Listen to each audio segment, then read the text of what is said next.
Baik, saya akan lanjutkan pembahasan tentang speed control ya. Kali ini saya akan bahas bagaimana melakukan simulasi dengan menggunakan bantuan Simulink ya. Jadi seperti biasa Anda bisa buka MATLAB Anda. Jadi kalau Anda pakai MATLAB yang versi 2013 ke atas ya kalau nggak salah, sampai yang terbaru, kebetulan yang saya pakai adalah versi 2019A, itu Anda akan temukan layout yang kurang lebih sama seperti ini ya. Nah, untuk masuk ke Simulink, Anda bisa lihat di atas ini di menu Home, itu ada salah satunya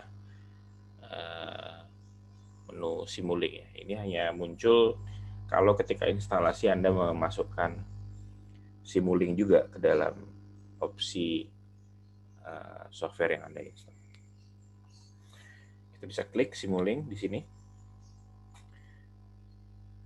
Kemudian akan muncul Simulink Start Page-nya. Di sini ada banyak sekali opsi ya, tapi kita akan masuk ke blank model saja. Oke. Ketika Anda masuk ke blank model, maka Anda akan masuk ke satu layar Simulink ya. Anggap saja ini sebuah kanvas begitu, yang bisa kita tempeli blok-blok yang kita perlukan ya. Jadi ketika Anda masuk ke Simulink Library Browser, logonya seperti ini, atau Anda juga bisa masuk ke View ya. Library Browser juga ada di sini. Jadi Library Browser ini adalah sebuah library yang isinya berbagai macam blok ya.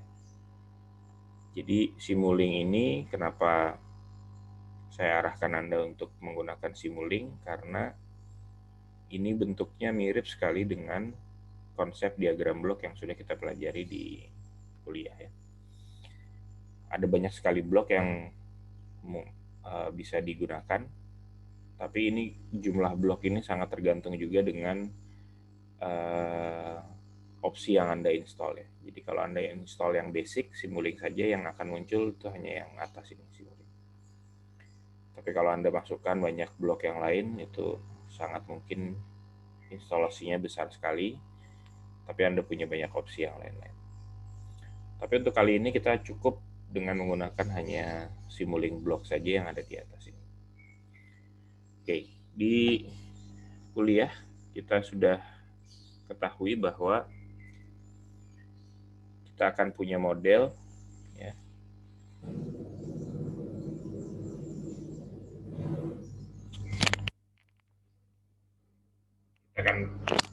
Kita akan punya model yang bentuknya adalah 0,2 dibagi S kuadrat plus 1,2 S plus 2,002 ya.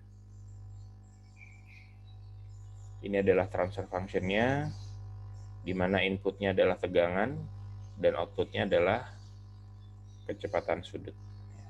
Ingat kecepatan sudut ya. Maka kita akan tiru struktur seperti ini dulu. Dengan cara kita cari blok yang merepresentasikan transfer function. Lokasinya ada di continuous block, di sebelah tengah ini transfer function.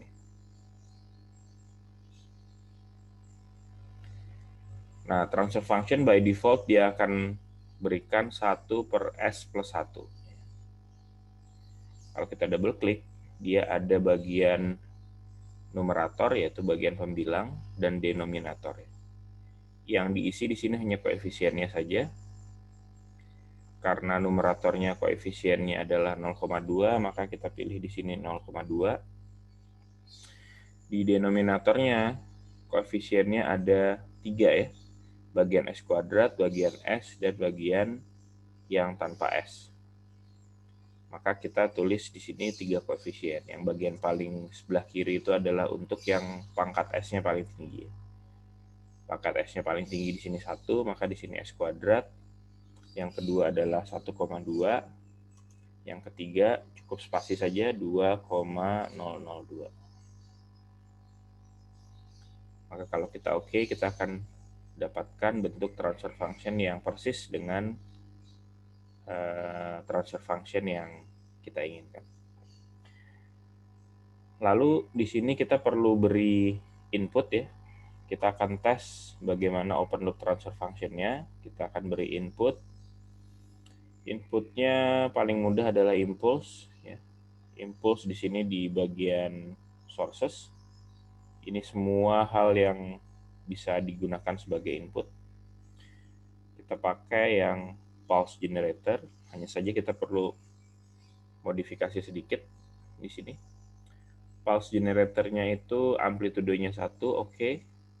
Periodenya kita buat agak panjang sedikit, 20 detik.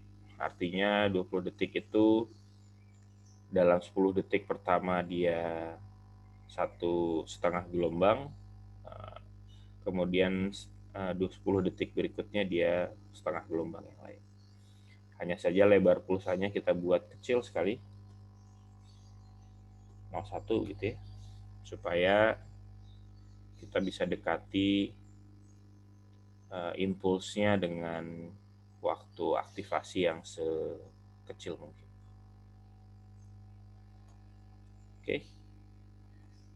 Supaya terlihat kapan pulsanya masuk, saya beri phase delay saja. Phase delay itu bahwa dia tidak sejak detik ke 0 dia naik ya. Saya beri phase delay 1 detik saja.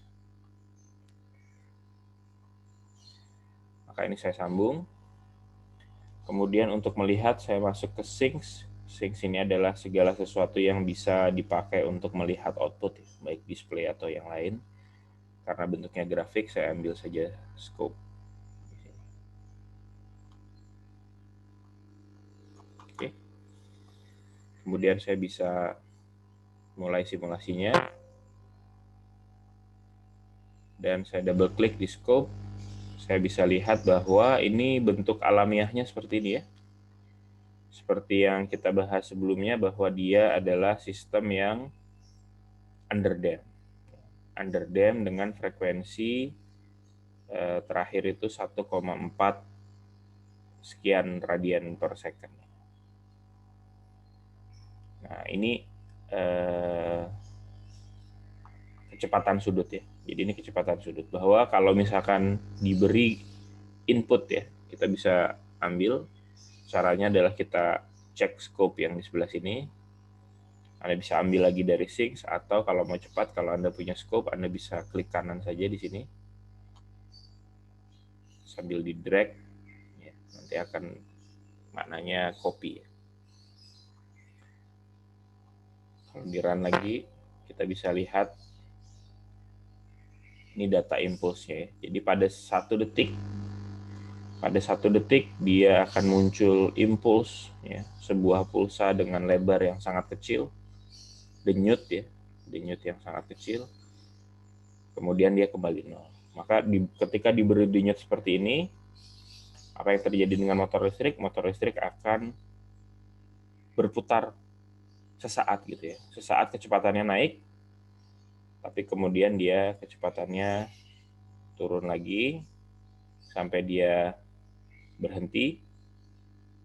Bahkan ketika berhentinya dia bablas ya, sempat berputar balik sedikit, kemudian kembali lagi arahnya betul, dan kemudian 0 gitu ya.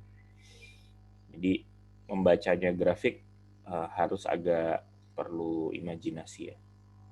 Jadi dia berputar, katakan perputarannya clockwise, kecepatannya naik, kemudian ketika menjelang 2 detik putarannya makin perlahan sampai dia akhirnya berhenti total, tapi kemudian dia sempat berputar balik sedikit, kemudian perlahan lagi dia kembali ke 0. Gitu ya. Itu sifat alamiahnya dia ya. Jadi sifat alamiah dari transfer function yang bentuknya seperti ini, ya, motor yang kita modelkan kemarin, itu seperti ini. Kalau diberi input impulse. Ya. Kalau diberi input step, ya, kita coba cari input step di sini. Kita scroll ke bawah, ya. Kita beri input step di sini. Kita hapus saja.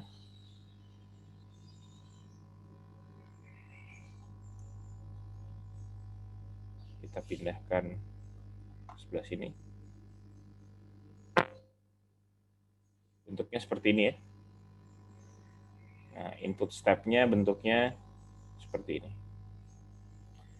Jadi pada 1 detik tiba-tiba tegangan masuk sebanyak 1 volt dan kemudian dia on terus. Maka yang terjadi adalah dalam ketika sampai waktu 1 detik kecepatan akan mulai naik. Nah, ini yang saya sebut bahwa tidak ada di dunia ini yang sistem yang sedemikian idealnya. Diberi tegangan 1 volt, sesaat ketika 1 volt kecepatannya langsung naik gitu ya. Sama seperti kalau Anda naik motor, kalau gasnya Anda putar pol gitu, tidak otomatis kecepatannya jadi 200 km per jam kan. Dia pasti akan perlu waktu untuk menaikkan kecepatannya sampai seketika kecepatannya stabil di kecepatan tertentu. Ini pun begitu. Pada 1 detik tiba-tiba diberi tegangan 1 volt, tapi kenyataannya motor tidak secepat itu responnya. Dia perlu waktu sampai ketika sekitar 3 detik setengah dia mencapai kecepatan overshoot ya. Ini yang disebut sebagai overshoot. Tapi kemudian dia menstabilkan lagi kecepatannya, dia akan turun dan kemudian stabil di sekitar 0,1 begitu ya. Nah, itu respon alamiah ya. Nah, ini dengan input seperti ini saya hanya bisa lakukan input berupa tegangan. Input berupa tegangan, output berupa kecepatan sudut ya. Jadi saya kalau misalkan dengan sistem seperti ini, kalau saya ingin kecepatan sudutnya, tadi kecepatan sudutnya terakhir dengan tegangan 1 volt adalah 0,1 ya. Kalau misalkan saya ingin kecepatannya 0,5 radian per second misalnya, saya harus beri input berapa? Oke, kalau saya beri input 1 volt, maka dia menjadi 0,1. Maka kalau 0,5 saya bisa iseng. Coba kalau misalkan final value-nya 5 volt misalnya. Apakah dia akan memberikan kecepatan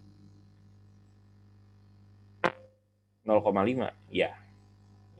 0,5. Tapi untuk mencapai ke 0,5 dia perlu waktu 10 detik lebih ya karena dia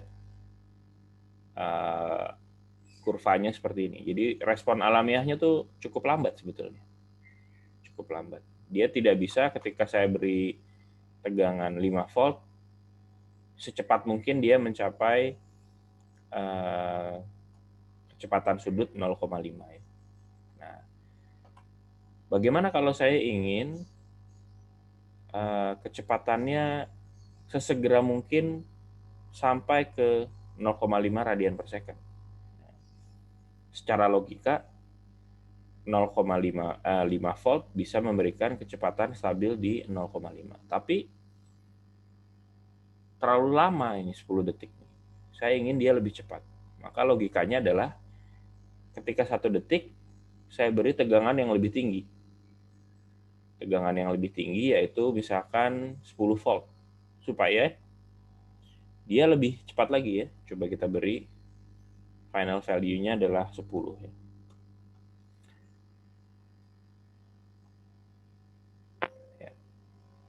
Dia dalam waktu kurang lebih 2 detik ya, dia sudah mencapai tingkat 0,5 ya. Artinya yang tadi perlu waktu sampai sekitar 10 detik untuk stabil ya. Itu kita bisa percepat. Tapi ketika dia sudah sampai 0,5, saya harus turunkan. Nah, siapa yang bisa mengatur itu? Ya, adalah controller ya. Adalah controller. Jadi ini inputnya sekarang 10 volt nih. Pada 1 detik saya beri konstan 10 volt. Nah, saya inginnya, karena saya ingin secepat mungkin stabil di sekitar 5, saya inginnya ketika saya beri pada 1 detik saya beri tegangan 10 volt, mungkin pada sekitar 2 atau 3 detik saya mulai turunkan tegangannya sehingga dia nggak bablas ya. Sekarang ini kan saya inginnya 0,5 tapi dia bablas ternyata.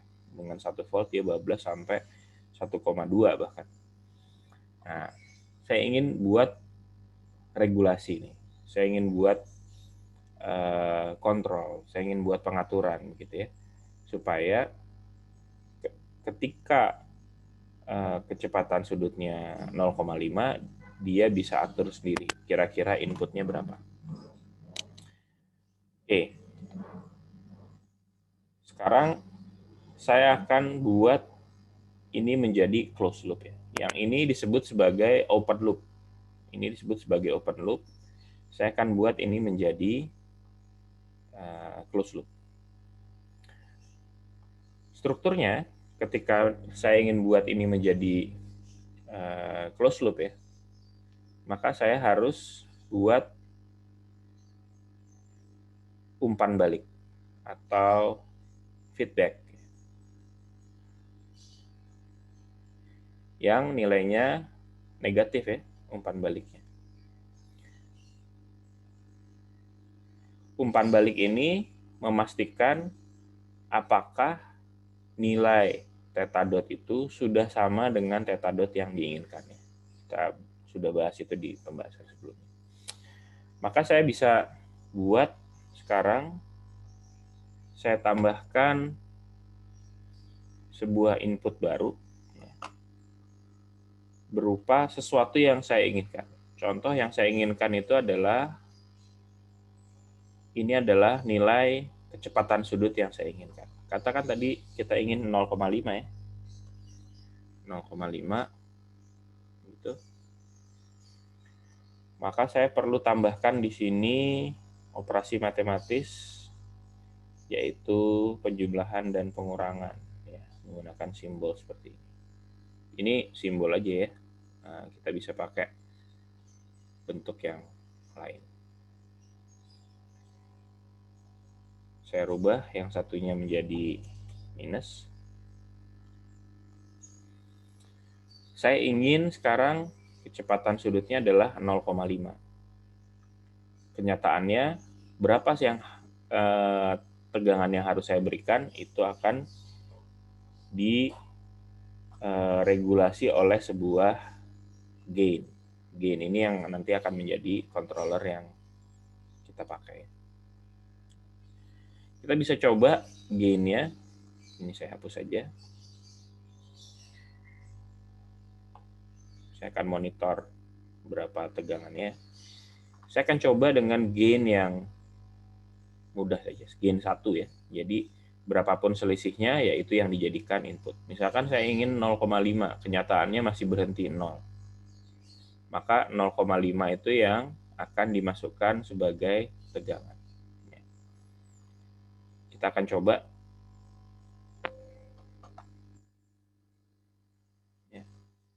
Ternyata dengan gain hanya 1, dia tidak sanggup naik ke level 0,5 ya. Karena apa? Karena kenyataannya tadi kita ketahui bahwa untuk sampai ke 0,5 ternyata dia perlu bukan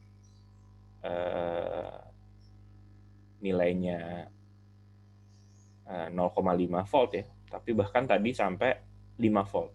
5 volt itu baru bisa memberikan nilai output kecepatan sudut yang 0,5 itu dalam waktu 10 detik. Maka sekarang kita bisa lihat nih, pertamanya dia hanya memberikan nilai 0,5 dan kemudian dia meregulasi turun. Maka gain-nya kemungkinan tidak cukup besar. kita bisa coba naikkan gain. Supaya tadi kita bisa bayangkan nilainya dari 5 volt ya. Maka kalau misalkan di awal 0,5 dikurang 0, maka harus saya kalikan 10 ya, supaya menjadi 5. Kita coba nilai 10.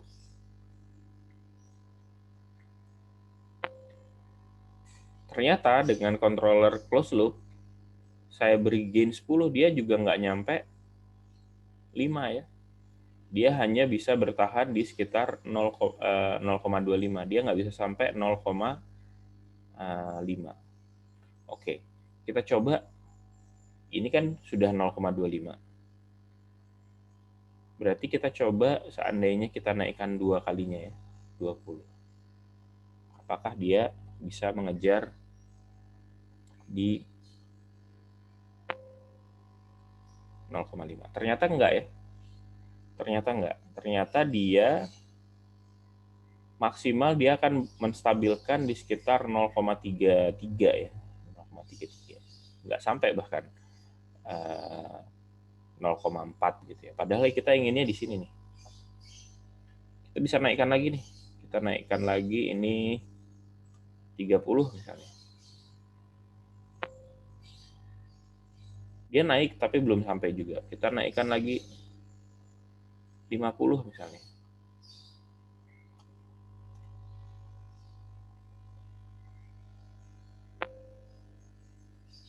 Dia masih belum naik lagi.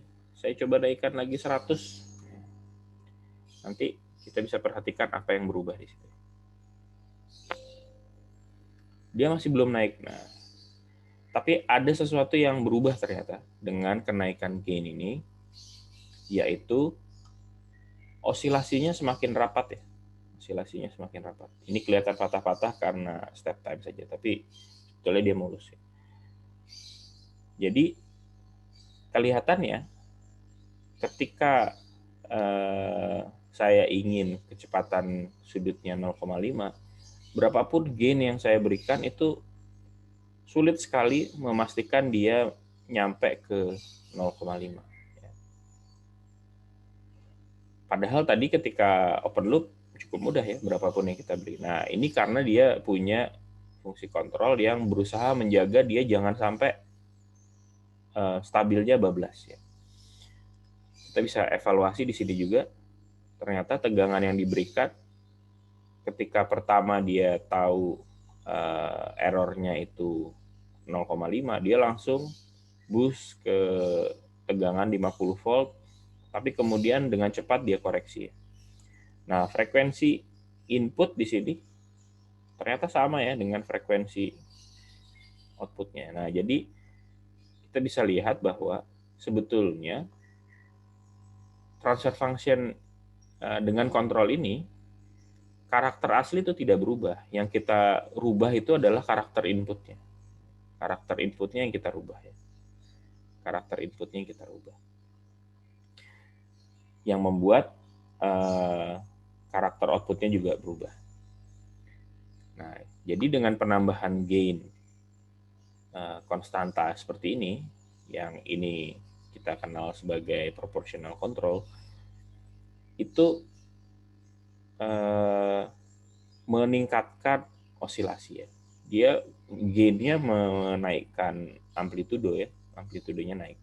Tapi pada saat yang sama dia menaikkan osilasi. Sebabnya apa? Itu kita sudah bahas di kuliah sebelumnya. Nah, sayangnya kita tetap punya sesuatu yang tidak berubah di sini. Yang tidak berubah di sini adalah selisih ya. Di sini ada selisih yang tetap ternyata tidak tercover begitu ya. Dia tidak habis. Ini dikenal sebagai steady state error. Saya maunya di sini gitu ya. Kenyataannya dengan gain yang konstanta seperti ini, proporsional, dia punya selisih yang tidak bisa hilang gitu ya. Nah, untuk menghilangkan ini kita perlu tambahkan metode kontrol yang lain ya. Nah, ini yang saya akan coba bahas di sini, bahwa dengan model seperti ini ya, di kuliah sebelumnya saya sudah bahas bahwa dia membuat transfer function closed loop-nya menjadi K dikali 0,2 dibagi S kuadrat plus 1,2S plus dalam kurung 2,002 plus K dikali 0,2 ya. K dikali 0,2. Jadi murni penambahan gain proporsional itu mengintervensi nilai utamanya adalah omega n.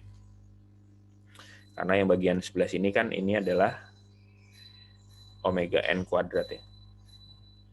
Katakan saya punya K-nya itu adalah 10, omega n-nya omega n kuadratnya naik jadi 4,002. Ya. Kalau saya beri seperti ini 100, ya. Kalau saya beri 100 ini menjadi 2,002 plus 20 ya. Jadi 22,002.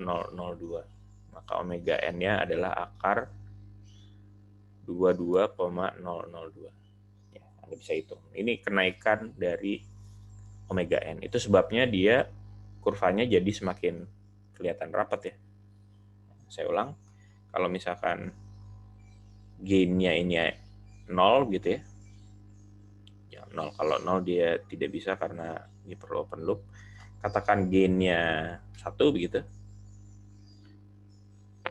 Kurvanya seperti ini ya. Artinya kalau 1 ini intervensinya kecil sekali ya. 2,002 ditambah 0,2 ya. Jadi 2,2002.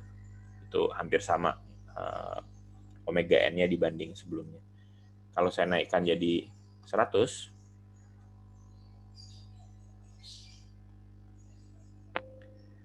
maka lebih rapat ya. Dia naik omega n-nya kuadratnya menjadi 22,002. Nah, berapa hasil omega n-nya silahkan Anda hitung. Nah, kenyataannya dia dengan cara seperti ini tidak bisa menghilangkan steady state error. Karena dia bertahan di nilai yang dianggap aman ya. Sekarang saya ingin coba tambahkan sesuatu yang memungkinkan menghilangkan steady state error. Yaitu dengan cara saya tambah konstanta kontrol integral. Saya tambah di sini sebuah integrator ya. Integrator ini tugasnya adalah mengintegralkan nilai apapun yang ada di inputnya ya. Integral itu kan kalau secara matematika dia itu adalah jumlahan ya, jumlahan akumulasi. Maka kalau yang ada di sebelah sini ini adalah error, dia bukan memproses error, tapi error diintegralkan. Artinya akumulasi errornya ditambah. Kenapa itu diperlukan?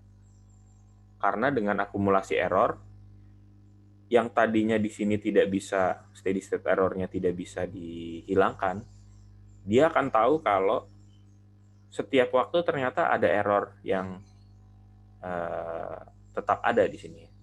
Jadi yang kalau dengan konstanta proporsional dia akan main aman nih, errornya nggak masih ada nih, tapi ya sudahlah, kalau misalkan saya berikan lagi sesuatu dia mungkin akan lebih dari apa yang diinginkan gitu.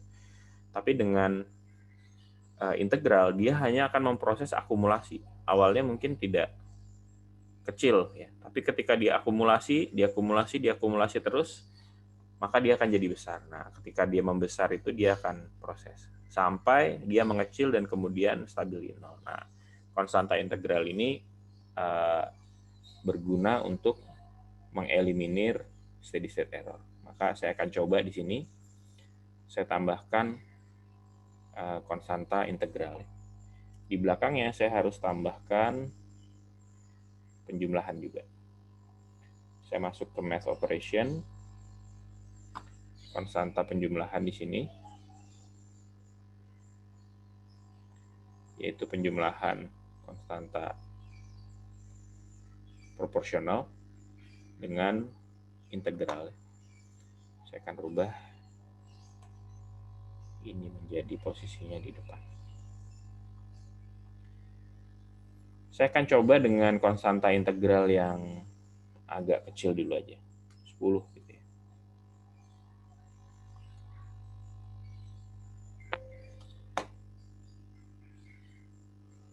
Hasilnya adalah kita lihat steady state error-nya mengecil ya. Mengecil. Steady state error-nya mengecil. Kenapa? Karena dia sudah bisa merespon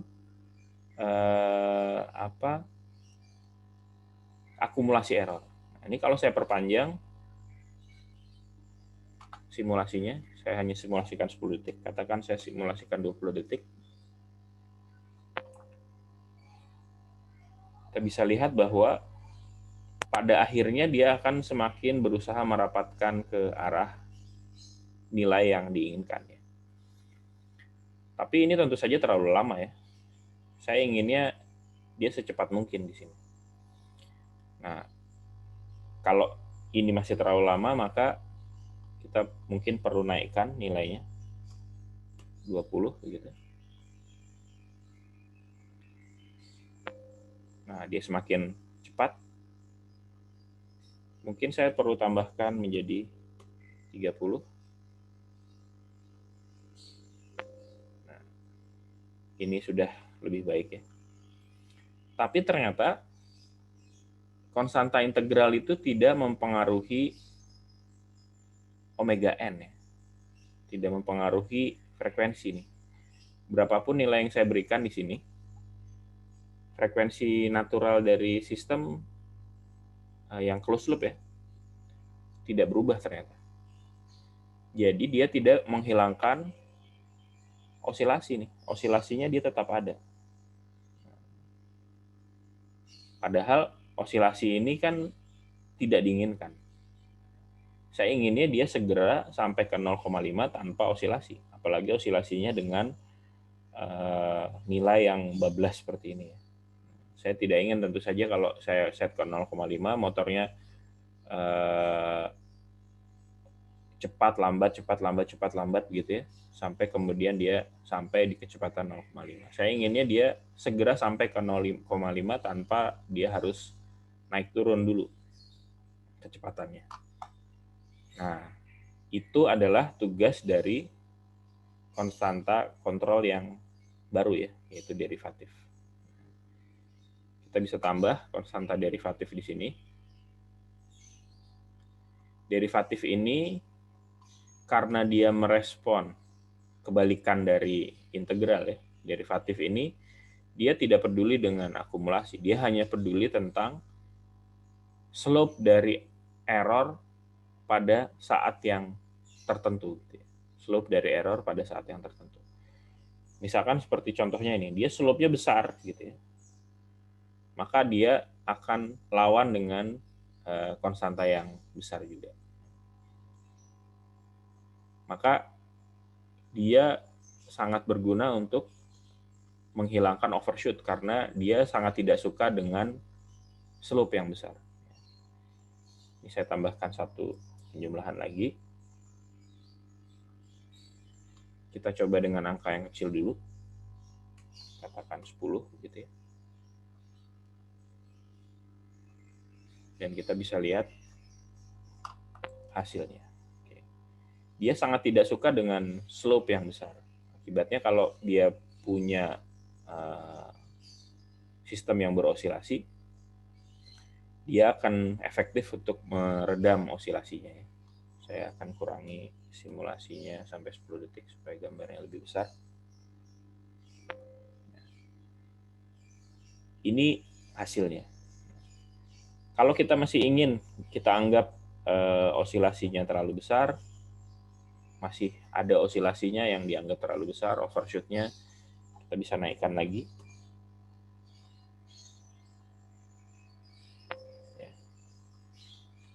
Ini jauh lebih baik, tapi kita tidak ingin terlalu besar osilasinya, kita naikkan lagi.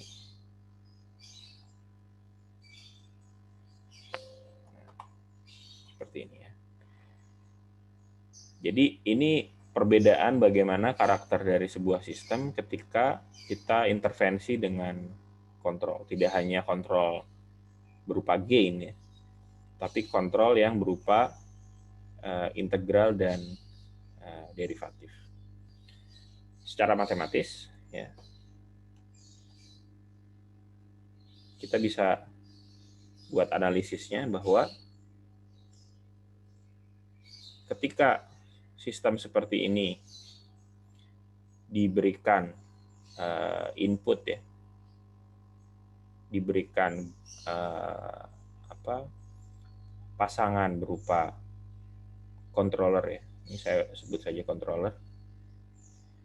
Ini adalah 0,2 dibagi S kuadrat plus 1,2 S plus 2,002.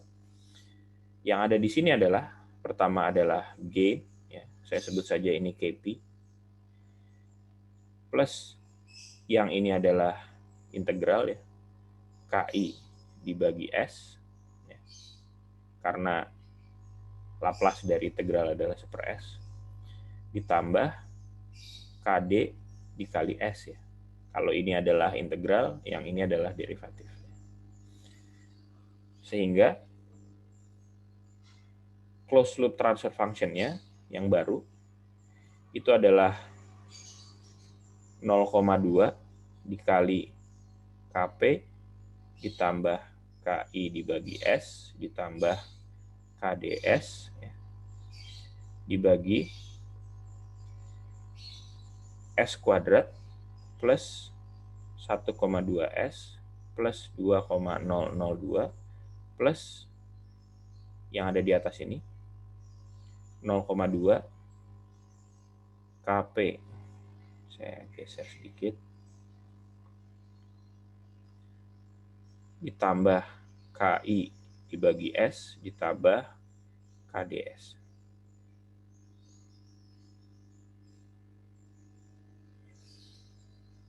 Oke. Ini kalau mau kita sederhanakan ya, ini akan menjadi, saya tulis saja di atas ini,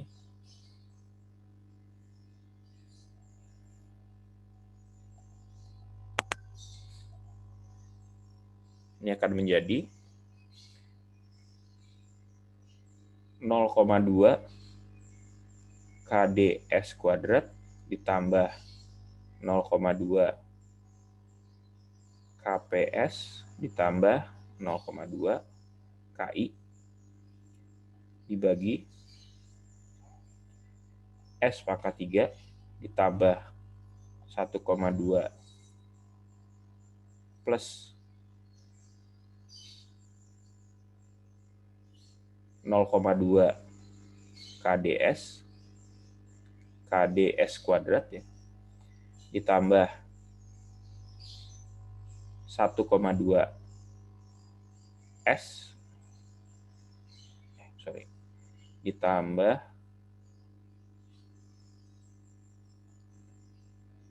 2,002 plus 0,2 KPS plus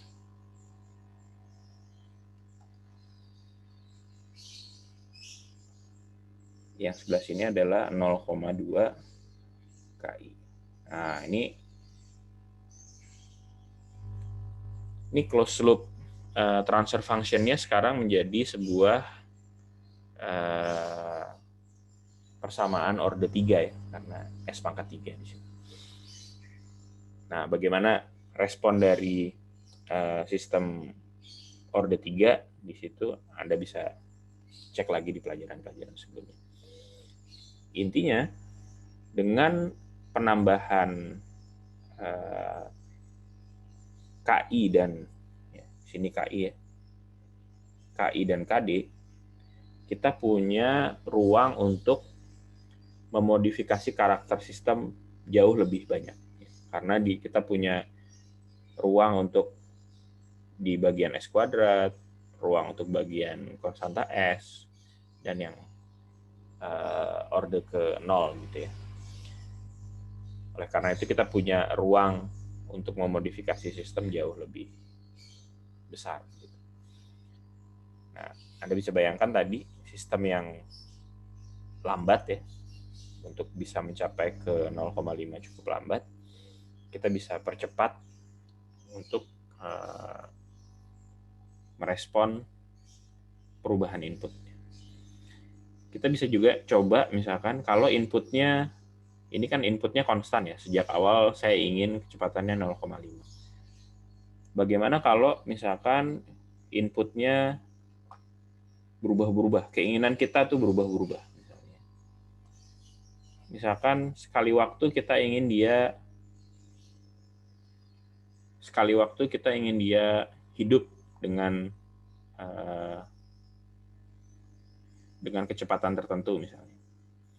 Amplitudonya misalkan tadi 0,5 ya. Periodenya kita buat misalkan setiap 4 detik. Pulse width-nya 50%. Phase delay-nya 1 detik. Saya akan tunjukkan bagaimana keinginannya. Gitu ya.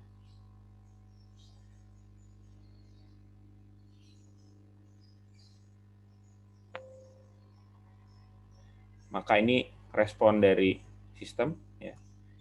Kita bandingkan dengan keinginannya. Keinginannya tuh seperti ini nih. Keinginannya seperti ini. 1 detik, tiba-tiba saya ingin dia naik. Kemudian detik ketiga off lagi, naik lagi, off lagi, dan terusnya. Jadi 0,5 kemudian berhenti, 0,5 berhenti gitu ya. Dia responnya seperti ini.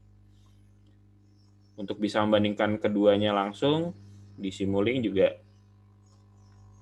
kita bisa ambil 2 input pada satu scope gitu ya.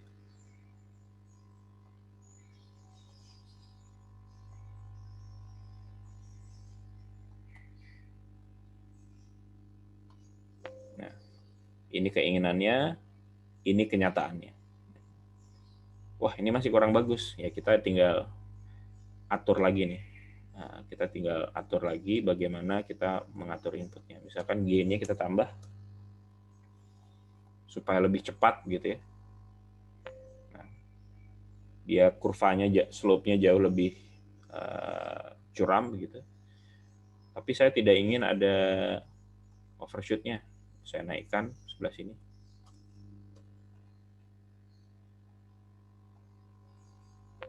Ya, overshoot-nya menjadi lebih flat gitu. Masih kurang, oke. Saya naikkan lagi di sini 200 misalnya. Oke. Anda bisa lihat bahwa kenaikan gain proporsional itu hampir selalu mengakibatkan overshoot. Kenapa? Karena dia lagi-lagi seperti tadi sudah dibahas, dia akan menaikkan frekuensi natural dari sistemnya. Dia kurvanya jauh lebih curam ya. Artinya dia membuat respon sistem menjadi jauh lebih cepat untuk mencapai target. Tapi selalu dia punya ekses kelebihan nilai gitu ya. Yang itu nanti akan ditekan oleh derivatif. Dia juga umumnya tidak bisa memberikan nilai yang stabil begitu, bukan nilai stabil, tidak bisa mencapai nilai yang tepat karena dia punya steady state error, dan untuk mencapai steady state error dibantu oleh konstanta integral. Tapi nanti Anda bisa explore apa akibatnya kalau kita terlalu berlebihan memberikan nilai-nilai konstanta ini. Anda bisa explore sendiri.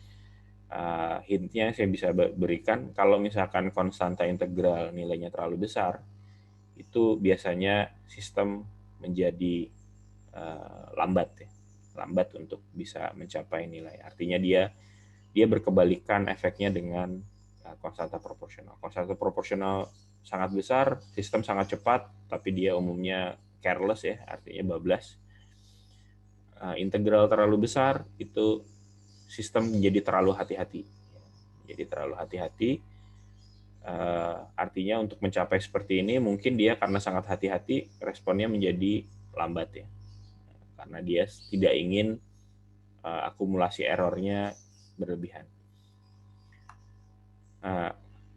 Derivatif kalau dia terlalu tinggi, sistem menjadi terlalu sensitif ya, terlalu sensitif karena dia merespon slope ya. Slope-nya besar sedikit, kalau gain-nya terlalu besar maka dia terlalu sensitif, dia akan tekan. Biasanya menjadi berpeluang sistem menjadi tidak stabil kalau misalkan gain derivatifnya terlalu besar. Nah, Anda bisa coba nanti di sini main-mainkan angkanya, apa yang akan terjadi dengan respon sistem. Kita juga bisa lihat nih terakhir input tegangan ya. Ini adalah respon sistem outputnya. Ini adalah respon tegangannya sebagai input dari sistemnya. Ternyata tegangannya tuh dia naik turun juga ya, naik turun. Ketika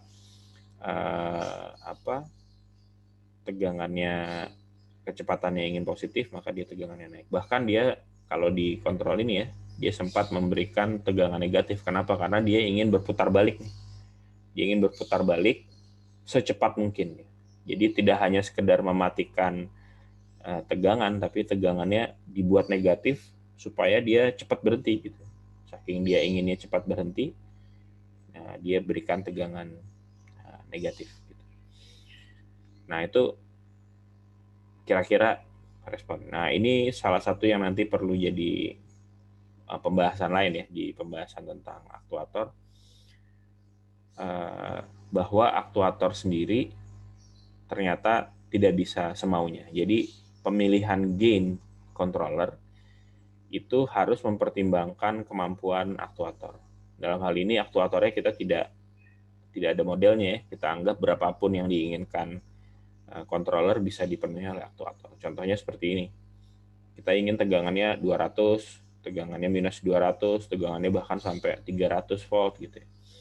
Apakah aktuator yang kita gunakan ini sanggup diberi input sampai 200, sampai 300, sampai minus 300? Nah, itu cerita yang berbeda. Nah, oleh karena itu tidak semua sistem kemudian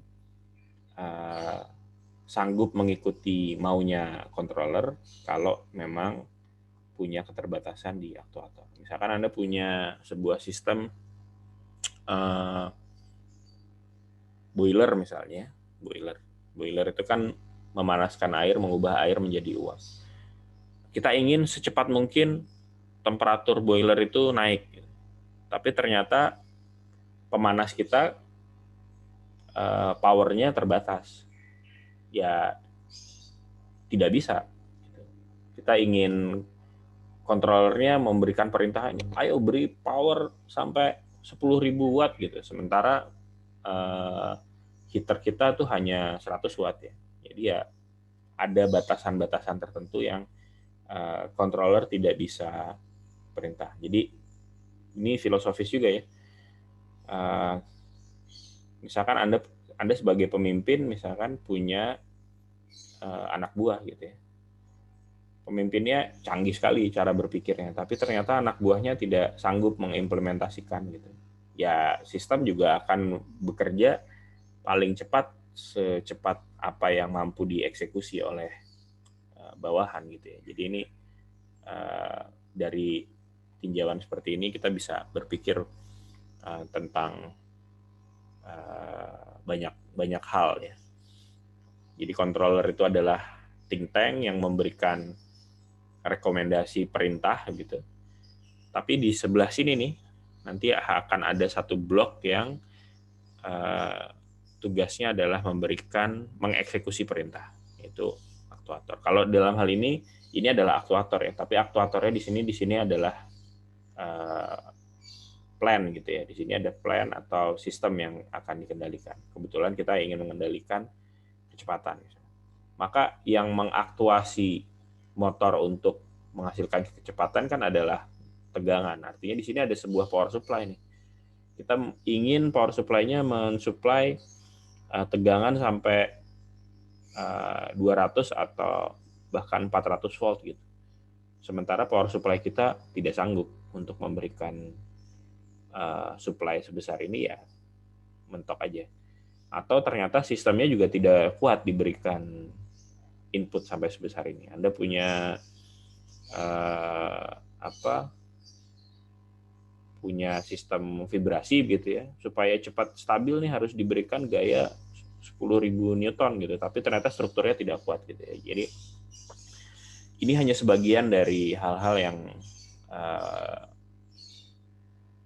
menjadi pertimbangan pada sebuah sistem. Jadi sistem aslinya jauh lebih kompleks dari ini, tapi setidaknya di sini Anda punya gambaran bahwa ada potensi-potensi yang bisa kita lakukan untuk memodifikasi karakter sistem secara dinamis dengan menggunakan intervensi kontrol. Artinya sebetulnya kan kalau kita bayangkan di sini, karakter sistem itu ditentukan oleh dua hal, yaitu karakter asli dari sistem itu sendiri dan input yang diberikan kepada dia. Lagi-lagi kalau saya asumsikan Anda punya teman yang karakter bawaannya sudah seperti itu gitu. Kita ingin dia bisa bekerja sama dengan dia, melakukan sebuah pekerjaan, kita nggak bisa utak-utak karakter aslinya dia. Yang bisa kita lakukan adalah orang ini bagus misalkan kalau bekerja dalam tekanan yang tinggi misalnya.